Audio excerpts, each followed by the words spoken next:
Deus é justo, sou fiel ao meu Deus. 10 do dia 20 de maio de 2069. Meu melhor amigo me traiu. Pode meu amor me abandonar,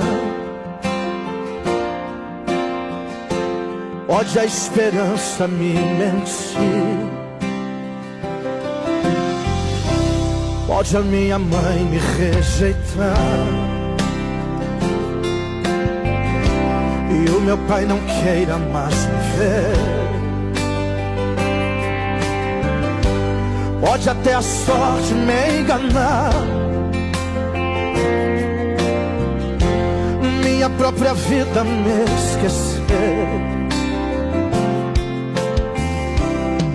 Já me acostumei com isso.